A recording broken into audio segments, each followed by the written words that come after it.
Hey everybody, and Tony here with a review of Verdi's Aida, broadcasted from the Metropolitan Opera House with conductor Daniele Rustioni, which I heard on WNED Classical 94.5.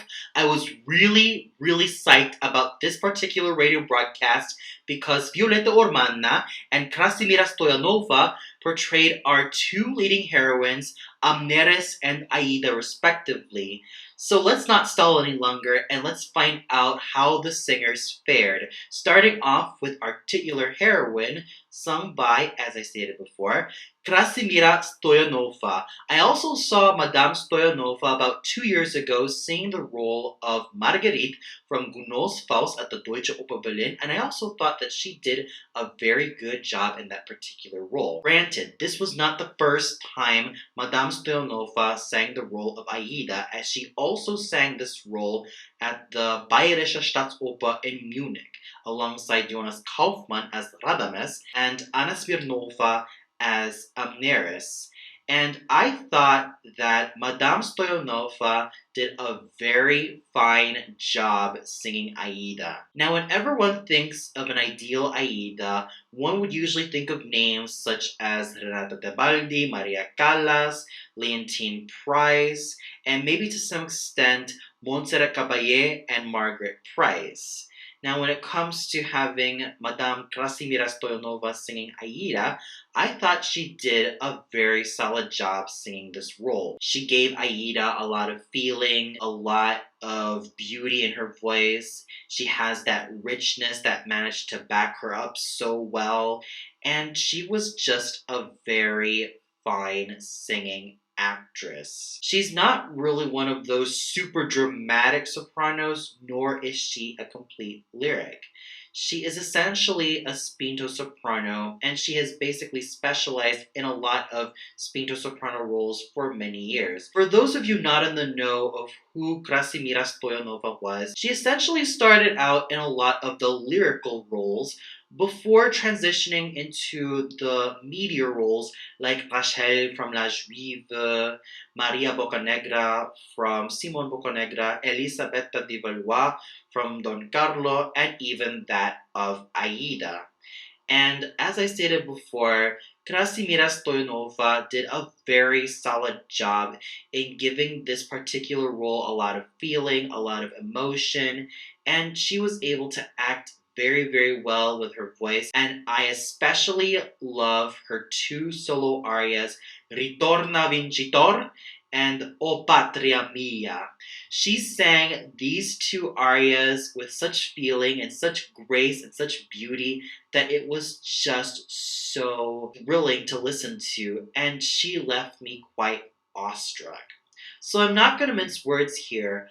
I thought that Madame Krassimira Stoyanova did a very fine job embodying Aida. Then we go to her rival, Princess Amneris, sung by the veteran dramatic soprano slash dramatic mezzo, Violeta Urmana.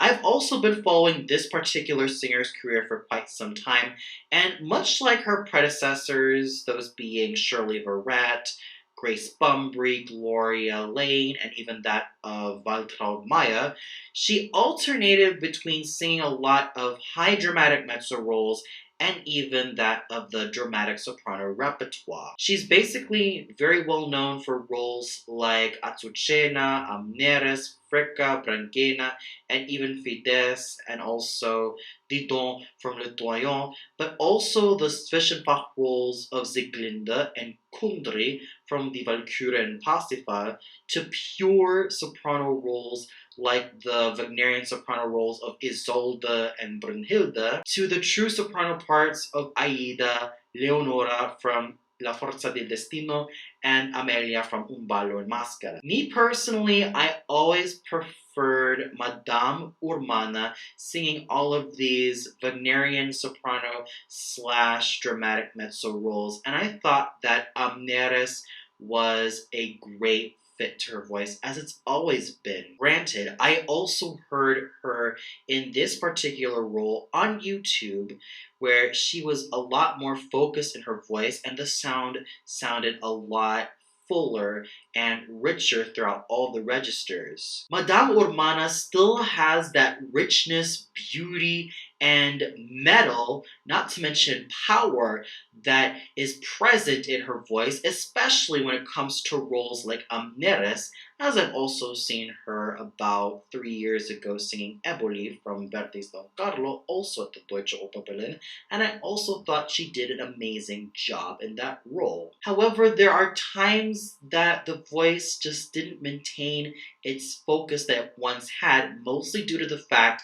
that she was kind of going back and forth with the feccia in particular. Like I stated before, Madame Violeta Urmana started out as a dramatic mezzo before transitioning into some true dramatic soprano roles, and nowadays she seems to revert back to singing some of the dramatic mezzo roles with a little bit of Zwischenfach in between.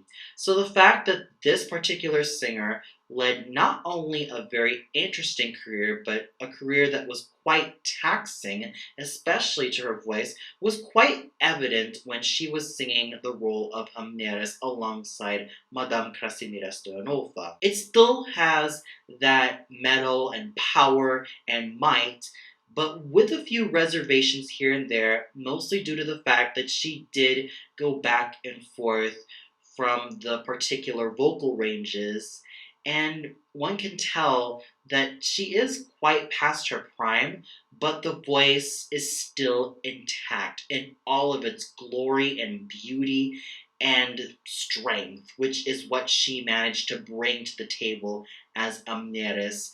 And what more can I say about Madame Krassimira Stoyanova and Madame Violeta Urmana?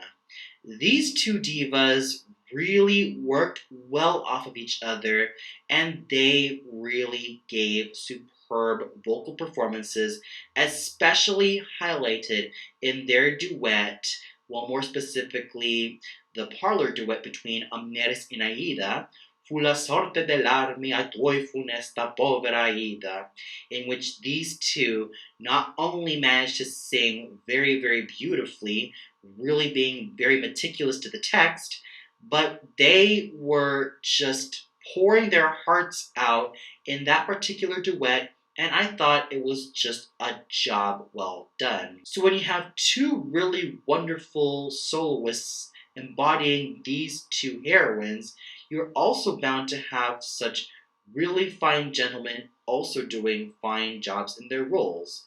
Well, that's what they did, starting off with Riccardo Massi singing the role of Radames. In the beginning, I thought he was a little bit lukewarm, but it just seemed like he was warming up his voice before the next few scenes in the opera. And by then on there, he seemed to get better and better. In my ears, he does have a very good voice. It has squillo, that really nice spinto tenor quality, and it has a very fine and focused tone. However, if you know me, I have such high expectations whenever it comes to Radames. If you ask me, I really prefer it when a headed tenor sings this particular role. I love it when voices like Ramon Vinay, Mario Del Monaco, or even John Vickers sing this particular role. Heck, we could have even had the likes of Carl Tanner, or even Ian Story, or even that of Simon O'Neill, or even Hendrik Votrich singing this particular role. They probably could have been really great in their own special ways. Oh, and we could have even had the likes of Stuart Skelton singing Radames. I'm not so sure if he even included this role in his repertoire, but I'm sure he did. That is not to belittle the talent that Riccardo Massi has. In fact, I heard in this interview that he was once upon a time a stuntman before venturing into the world of opera, and for that, I give him a lot of kudos, because it seems as though that he combines physical prowess with really fine singing that he has. In my opinion, I thought that Mr. Massi's performance as Radames was really good. He paid close attention to the text, he sang really well, he was able to give this role a certain fire and passion. However, I felt like there was something a little bit lacking. Maybe it must be the held and tenor quality that I always expect from any tenor who sings Radames, or maybe it was just that little extra oomph that I've always been longing for, especially when I hear singers like Franco Corelli or Carlo Bergonzi, or what we even have today with Rudy Park. But despite my minor gripes, I still have to give a great amount of kudos to Ricardo Massi for a job well done. It is not an easy job singing the role of Radames, and I thought that Senor Massi did a fine job really pulling this role off with flying colors.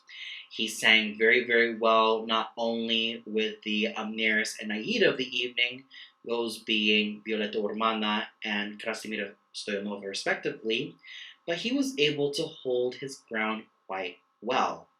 Stealing the show was George Kagnitze singing the role of Amonasro, and as I stated before, especially in my review of his performance of Rigoletto at the Deutsche Oper Berlin, he has a muscular presence to his voice. It's very well focused, it's powerful, it's so awesome to listen to throughout all the registers, and he seems to be a very fine singing actor, especially when it comes to portraying a lot of these fatherly characters. He has a very round and rich quality, which is something I love in any true dramatic baritone, and he just has a voice that really screams a lot of excitement, especially in his scene with Aida set in the Nile. So what more can I say about Signora George Katnitze? He was absolutely phenomenal as Amonasro, and his vocal performance was really stellar. Solomon Howard was an amazing king of Egypt, as he's always been. What I've noticed about his voice is that it seems to get fuller and fuller every time I listen to it, mostly because of his career just really going forward, and it's something that I definitely appreciate in someone as wonderful and grand as Mr. Solomon Howard. His career is jettisoning even further, which is also evidence in his really wonderful vocal performance, and I can't really wait to see him live. I'm sure that there has been a lot of praise for this particular basso, especially when they hear him live, so I do hope he comes over to the Deutsche Oper Berlin to perform something, whether it be a concert or a work that I've never heard before, or even something that's popular. I really do hope that he comes over to Berlin, because as I've heard on the radio, he has one of the finest voices I've ever heard, which is really great throughout all the registers, and it has that really nice and plush quality. We also have the treat of having the veteran bass baritone, James Morris, sing the role of Ramphis. I first heard this particular bass baritone ever since I was about 10 years old, when I got the CD of Offenbach's Le Comte Hoffmann, starring Placido Domingo as Hoffmann, and Edita Gruberova singing all three heroines, and he performed the role of Le Docteur Miracle in the Antonia scene. And I thought that his vocal performance in this particular role was really great, and hearing him as Ramphis, it's still really phenomenal. However, what I've noticed about his voice, much like a lot of singers who are in this stage in their career, whether they be in their 70s or late 60s, is that there is a wobble that is in evidence in his voice. Which is no surprise, because Mr. Morris has been very well known for singing a lot of these really tough and demanding basso and bass baritone parts. And he was also, once upon a time, a very well-known Vultan and Dutchman, which should be no surprise, as he not only sang these particular roles, but he also sang roles like Enrico from Anna Bolena, Philip from Don Carlo, Amonasro from, of course, Aida, and even that of the king. So when you have a gentleman who sang a lot of different roles, whether they be from the bass baritone all the way down to the basso profondo or even that of the basso cantante repertoire, then there might be a great amount of workload in evidence. And sure, when I heard his voice as Ramfis, it did have a little bit of wear and tear, mostly due to the fact that he did sing in a great amount of roles for many years. But despite that, he still managed to give a very stirring and powerful interpretation of Ramfis, and his rendition of the judgment scene was really bone chilling to say the least. So, what more can I say about the great James Morris?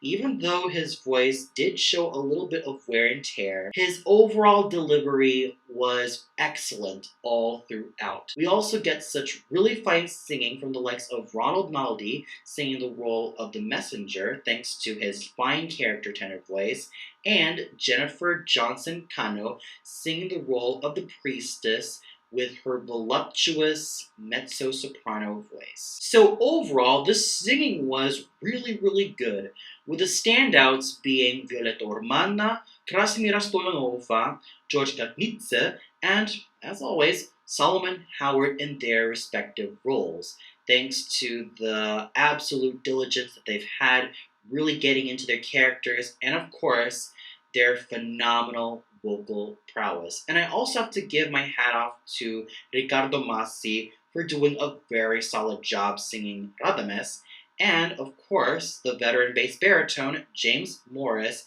for really showing a great amount of endurance and longevity when it comes to singing the role of Ramfis. And the conducting done by Maestro Daniele Rostioni was really well done.